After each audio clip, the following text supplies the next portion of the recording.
দিনটা ছিল খুবই স্পেশাল। আমাদের অ্যানিভার্সারি ২৯শে জুন। সুপ্রতিমকে বলেছিলাম যে আজকে ২৯শে জুনের দিনটা একটু ছুটি নিয়ে তুমি যাজপুর থেকে আসো, অনেক দিন হলো ঘুরতে যাইনি, আজকে একটু ঘুরতে যাব। সকাল সকাল সুপ্রতিম এসে গেছে, আমরা এখন বেরিয়ে পড়েছি। Welcome back to my channel stylish Sanchita. একটু আগেই অনেক বৃষ্টি হয়ে গেল, ভেবেছিলাম বাড়ির সামনে থেকেই উবেরে করে যাব, কিন্তু আমাদের কালীতলাটা একটু ভেতরের দিকে আর তার উপর আবার বৃষ্টি হয়েছে, তাই জন্য কোনো গাড়ি এখানে আসছিল না। তাই কামারহাটি পর্যন্ত অটো করে গিয়ে ওখানে গিয়ে ট্যাক্সি করে নিয়েছি। বৃষ্টিমুখর দিন, তার উপর আবার আজকে অ্যানিভার্সারি, আর সাথে আমার সবচেয়ে প্রিয় দুজন মানুষ, আমার মা আর সুপ্রতিম। আর অবশ্যই গাড়িতে জানলার ধার, কি যে ভালো লাগছিল যে কি বলবো। সেই প্রথম থেকেই বাইরে কোথাও বেরোয়নি, বেরোনো বলতে শুধুই হসপিটাল। আজকে সাহস করে বেরিয়েই পড়লাম, অ্যানিভার্সারির মতন স্পেশাল দিন বলে কথা। ডেস্টিনেশন হাতিবাগান, ভূতের রাজা দিলবর।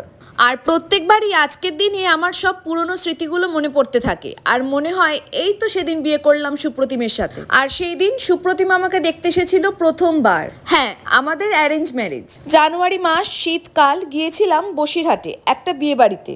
সেই বিয়ে বাড়িতে আমার শ্বশুরমশাইও গিয়েছিলেন। সেখানে আমার শ্বশুরমশাইয়ের আমাকে পছন্দ হয় আর আমার কয়েকটা ফটো তুলেছিলেন। সেই ফটোগুলো সুপ্রতিমকে পাঠিয়েছিলেন, আর সুপ্রতিম তখন ছিল আবুধাবিতে। জানুয়ারির পর সেই ফেব্রুয়ারি মাসে আমার বড় পিসিমণি ফোন করে বলল, হ্যাঁ, ছেলের বাড়ির তরফ থেকে আমাকে পছন্দ হয়েছে। বিদেশ থেকে ছেলে এপ্রিল মাসে আসবে, তাই তখনই আমাদের বাড়ি আসবে। আর আমি এদিকে ভাবছি, কি এপ্রিল মাসে তো আমার থার্ড ইয়ারের ফাইনাল পরীক্ষা। দিনটা ছিল 19শে এপ্রিল, বুধবার, এখনো আমার মনে আছে। সেদিন সুপ্রতিম আর শ্বশুরমশাই এসেছিল আমাকে দেখতে। আর তার পরের দিনে 20 এপ্রিল আমার সাইকোলজি পরীক্ষা, তাও আবার ফাইনাল, থার্ড ইয়ারের। মা বলল এই সম্বন্ধটা আমাদের নিজেদের মধ্যে হচ্ছে, প্রায় সবাইকেই চেনাশোনা, 1 ঘন্টার ব্যাপারও কিছু হবে না, দেখে যাক। সকাল থেকে শুধু পড়ে যাচ্ছি, সাইকোলজি রিভাইজ দিচ্ছি। এইদিকে সন্ধেবেলা পাত্রপক্ষ আসবে দেখতে। মনের মধ্যে একটা এক্সাইটমেন্টও হচ্ছে, আবার ভয়ও হচ্ছে। ভাবছিলাম আবার এরকম বলবে না তো, একটু হেঁটে দেখাও, একটু গান গেয়ে দেখাও। আসলে অ্যারেঞ্জ ম্যারেজ নিয়ে বন্ধুদের মধ্যে যেরকম চিন্তা ভাবনা হয় আর কি, বাকিটা একটু পরে বলছি। এইদিকে গাড়ি করে হাতিবাগান পর্যন্ত আসতে মনে মনে একটু ভয়ও লাগছিল আর কি। তারপর ভাবলাম গাড়ি করে যাব তো অতটা কষ্ট হবে না, তার উপর সোজা রাস্তা, রাস্তায় কোনো ঝাঁকুনিও হবে না, আর 30-35 মিনিটের মধ্যেই হাতিবাগান পৌঁছে যাব। ঠিক টাইম মতন পৌঁছেও গেলাম। আর আমাদের 3 জনের মধ্যে কেউই কখনো হাতিবাগানের ভূতের রাজা দিলবরে আসেনি। নাম শুনেছিলাম ভীষণ ভালো, তাই মনে মনে ভীষণই এক্সাইটেড ছিলাম। আমরা বেরিয়েছিলাম দুপুর 12:30 নাগাদ, আর 1:10 নাগাদই পৌঁছে গিয়েছিলাম।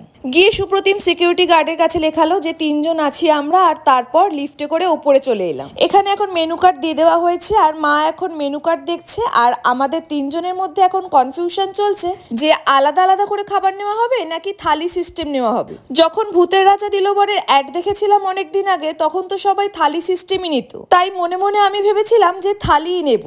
তাই অর্ডার করে দিলাম 2টো গুপি থালি আর একটা বাঘা থালি।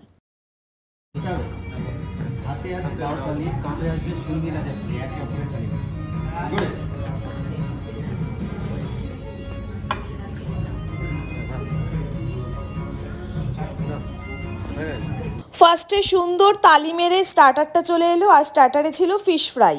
আর এখানকার অ্যাম্বিয়েন্সটা ছিল দারুণ, গরম গরম ফিশ ফ্রাইয়ের টেস্টটা ছিল সত্যি ভীষণ ভালো। তারপরেই চলে এলো মেইন কোর্স, আর মেইন কোর্সে ছিল গুপি থালি আর বাঘা থালি।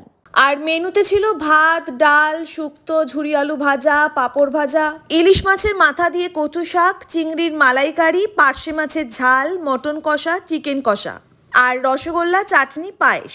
কাঁসার থালা বাটিতে সবকিছু সার্ভ করা হলো, আর যেটা ভীষণ ভালো লাগলো আমার মনে হয় কোনো রেস্টুরেন্টে গেলে এরকম পরিষ্কারভাবে খাবার সার্ভ করলে খাবারের মানটা যেন আরেকটু বেড়ে যায়। আর আইটেম অনেক বেশি হলে সবকিছুর পরিমাণ কিন্তু অল্প অল্পই ছিল, যার জন্য সবটা খেতে বিশেষ কোনো প্রবলেম হয়নি।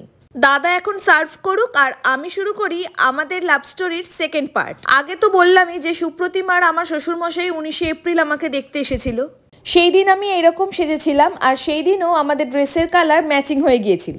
তারপর দেখলাম না, কেউই আমাকে ওই তথাকথিত হেঁটে দেখাও, গান শুনিয়ে দেখাও এইসব কিছু বলেনি, যার জন্য আমার ভীষণ ভালো লেগেছিল। তারপর সবাই বলল এবারে ছেলে আর মেয়ে একটু আলাদাভাবে কথা বলুক। আর আমি মনে মনে ভাবলাম আবার কি কথা বলবো, এই তো সব গার্জেনরা কথা বলে নিল, আমি তো তাকে চিনিও না, জানিও না। তারপর দেখি সুপ্রতিম আমার সাথে কোনো কথাই বলল না। তখন জানলাম সুপ্রতিম আমার থেকেও বেশি ইন্ট্রোভার্ট। তাই আমি প্রথম কথাটা শুরু করলাম, আপনার নাম কি? তো নাম জানার পর আমি আর সুপ্রতিম দুজনেই চুপ করে আছি। আমরা দুজন কেউই জানি না যে এরপরে কিভাবে কথা বলা শুরু করব। আমাদের প্রথম দেখা করার দিনটা এরকমই ছিল। সেই দিনে সুপ্রতিম আর শ্বশুরমশাই বলে গিয়েছিল যে আমাকে পছন্দ হয়েছে। তারপর আমার মা, বাপি, কাকিমণি, কাকা, জেঠু, জেঠিমা সবাই সুপ্রতিমদের বাড়িতে গেল। তারপর মাঝে ওর মাসি, মামা আমাকে দেখতে এলো। তারপর সবকিছু ফাইনাল হলো 1 বছর বাদে 27শে এপ্রিল। আর হাতে আছে মাত্র 2 মাস সময়, জুন মাসে বিয়ে। বিয়ের ডেট ঠিক হওয়ার পর আমরা 28শে এপ্রিল গিয়েছিলাম মিলেনিয়াম পার্ক। বিয়ের আগে সুপ্রতিমের সাথে দেখা করেছি মাত্র 3 থেকে 4 বার। তারপর 29শে জুন হলো সেই দিনটা আমাদের বিয়ে। আর এটাই হলো আমাদের অ্যারেঞ্জ ম্যারেজের গল্প। আর আমার মনে হয় অ্যারেঞ্জ ম্যারেজ একটা ভীষণ মিষ্টি ব্যাপার। অজানা অচেনা মানুষকে দেখা থেকে শুরু করে তাকে নিজের সব থেকে কাছের মানুষ করে নেওয়ার যে জার্নিটা ভীষণই সুন্দর। আর অ্যারেঞ্জ ম্যারেজ হোক বা লাভ ম্যারেজ হোক, দুজনের প্রতি বিশ্বাস আর সম্মান থাকাটা খুব জরুরি। তাহলেই সব সম্পর্কই খুব সুন্দর। আর এখানে খাবার দাবারগুলো ভীষণই ভালো ছিল। আমরা দুপুরবেলা বেশ তৃপ্তি করেই খেয়েছি। লাস্টে নিয়েছিলাম একটা আম পান্না। আর আম পান্নাটা তো একটু ঠান্ডা ছিল আর সোডা মেশানো ছিল, তাই ভাবলাম আমার এখন খাওয়া উচিত নয়, তাই একটুখানি খেয়ে মাকে দিয়ে দিয়েছি। খাওয়া দাওয়া করার পর এবার ফটো তোলার পালা। আমরা 3 জনে একটু ফটো তুলছিলাম। আর এতক্ষণ আমরা ভেতরে আছি বলে বুঝতেই পারিনি যে বাইরে মুষলধারে বৃষ্টি হয়ে গেছে। সব ফটো তোলা হয়ে যাওয়ার পর লিফটে করে নিচে এসে দেখি চারিদিক জলে জল। আর নর্থ কলকাতা বলে কথা, বৃষ্টিতে যে জল জমবেই এটা তো নিশ্চিত। বাইরে বেরিয়ে দেখি হ্যাঁ, হাতিবাগানের প্রত্যেকটা অলিতে গলিতে 1 হাঁটু পর্যন্ত জল। সুপ্রতিম উবের বুক করলো আর আমরা এখানে উবেরের জন্য দাঁড়িয়েছিলাম। আর জল জমলেও বৃষ্টিমুখর মেঘলা দিন তো আমার বেশ ভালোই লাগে, তাই আমি বেশ এনজয়ই করছিলাম। 15 মিনিট পর উবের এলো, গাড়ি করে আসছি। আর এসে দেখি আবার জল শুরু হলো সিথির মোড় থেকে। তারপর বাড়ি এসে ফ্রেশ হয়ে একটু ঘুমিয়ে নিলাম।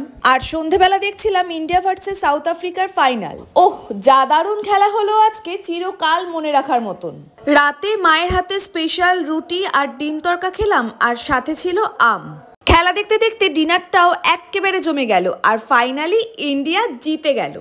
পাড়ায় সবাই বাজি ফাটাচ্ছে, সেইগুলোই বারান্দায় দাঁড়িয়ে দেখছিলাম। আর এইভাবেই আজকে সারাটা দিন দারুণ কাটলো। আর আজকের দিনটা আমার চিরকাল মনে থাকবে। আর এই ব্লগটা আজকে এখানেই শেষ করলাম। যদি আমার ব্লগটা ভালো লেগে থাকে তাহলে অবশ্যই একটা লাইক করো আর আমার চ্যানেলকে সাবস্ক্রাইব করতে ভুলো না। টাটা।